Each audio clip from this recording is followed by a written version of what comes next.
So, okay, Litha, as I mentioned, that's a name given to the summer solstice by modern Wiccans. It's an old Saxon word for this time of year. And again, many people call this midsummer. And so many of our ancestors saw May 1st as the beginning of summer. Although typically in North America, we consider the summer solstice to be the beginning of summer.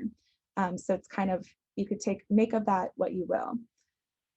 As with the other solar holidays, the winter solstice and the two equinoxes, there's a lot more evidence that our Germanic ancestors celebrated these festivals. And again, as I mentioned earlier, that makes sense given that the further north you go in Europe, the more extreme these cycles of daylight and night are going to be. So this is the longest day, near endless daylight in Scandinavia, and the shortest night. So we say the sun is the farthest north that it will ever be from the celestial equator. It's on the Tropic of Cancer, and it is Cancer season. So even though this is mostly a Germanic holiday, Stonehenge in England, where the Celtic peoples lived, is a Neolithic monument that aligns with the solstices. So it was built like 5,000 years ago. So we don't know what it was built for. We just know that it aligns with the solstice. So we don't have any historical evidence of the Celts really celebrating Litha or the solstice. They wouldn't have called it Litha. But we know that they did. So there's kind of this, in my mind, there's something like deeply, deeply ancient about the two solstices. So that, just keep that in mind, that Stonehenge is a great symbol of this time. But a lot of the information that we do have about this holiday is really actually very similar to Beltane, which we celebrated in the last time we met. And so both holidays, both Beltane and Litha, are all about fertility and abundance and crops growing and flowers flowering and leaves bursting open. Divination, it's a good time for divination about love and romance, like, am I going to meet a special someone? There's traditions later during harvest time of making promises and betrothing yourself for a year and a day. We'll learn about that at a future temple.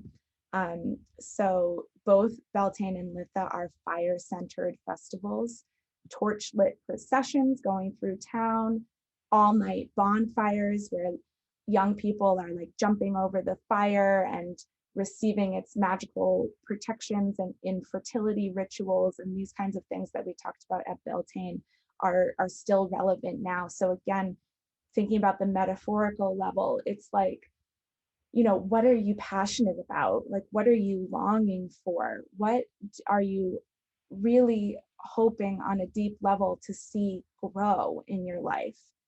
What area of your life are you wanting to just bring that like fertilizing energy?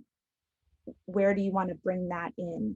Where do you want to light a fire? Those are the things that we're working with at this Sabbat. Lots of traditions around taking the ashes from the solstice bonfire and making some kind of amulet, making some kind of magical object that carries that energy.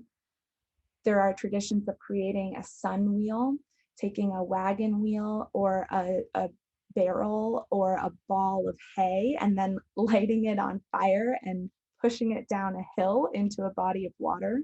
So kind of sounds reckless to me, but I think, you know, on a metaphorical level, it's one thought that we have about it is that it's reenacting the descent of the sun. Again, there's a tension here between the sun being at its height, at its longest, brightest, you know, northernmost point, but also already beginning its decline, which continues until, of course, the winter solstice.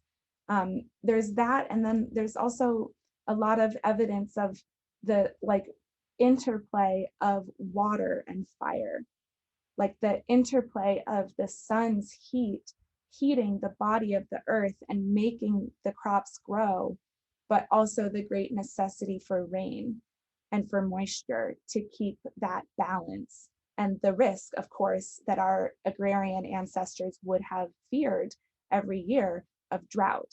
So there's kind of that that like paradox, that interplay, because at different times, like this is also hay baling season in some places in Europe. And so you want it to be dry when you're cutting the grass to bale hay, and yet you don't want it too dry for your vegetables. So there's this kind of feeling. And again, the metaphor for us is like, what, when we're thinking about this passion fire that we want to ignite within us, that we're kind of consciously conjuring, what kind of like thirst also needs to be quenched, you know, because we can't just, even though the masculine energy is so high at this time, we can't just go, go, go. That's not how things get done. We have to have that balance. There's always that balance and interplay, even when it seems like it's out of balance. At the solstice, the relationship between day and night, masculine and feminine, seems to be its most out of balance. And yet there's always that calibration aspect that is just rolling on. That's the wheel of the year. That's what it is. That's what modern Wiccans and pagans and witches are working with. And of course, it's not about male and female. It's about this interplay of like yang and yin. So those are some themes that feel really, really potent. And a bunch of us are from New England. So just like beach days are actually like traditional in a sense, like doing, having a bonfire or, you know, a late night gathering like on a beach or on a shoreline is totally traditional. And yeah, just again, like bringing in the thirst quenching element that's so like potent for all of us as things heat up. Yeah, good. Okay. And just the last piece I think I want to share just about this, yeah, the paradox of the fullness of the sun that's also on its decline. This is when we're at the solstices, this is when a lot of modern pagans talk about the fight, or the, I don't know if it's a fight, but it's like it's an interplay between these two mythic archetypes that we have, the Oak King and the Holly King. So the Oak King, I showed a picture of it earlier. This is like the green man archetype that we talked about at Beltane. So this is a version of the divine masculine in this wild, like forest spirit archetype, sometimes associated with the horned one or the horned god. And so he is the god of the waxing year. And the year has been waxing since Yule, since the winter solstice, right? But even though this is his celebration, the god of the waxing year, it has waxed to his culmination. The Oak King is highest on his throne. This is also the time that he is cut down and slain by his brother, the Holly King, who is the god of the waning year. So just as at a full moon, there's that paradox, the moon is both at its fullest, and just a moment later, it's already beginning to wane. That's kind of what we're tapping into when we're tapping into the summer solstice.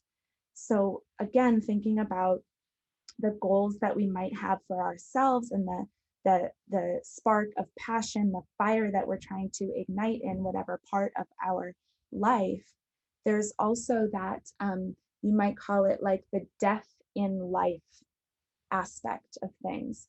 We're trying to bring new life to fruition and make our goals real. But there's also this invitation to like let go of attachment. You know, let go, don't be attached to how these things are going to come to fruition.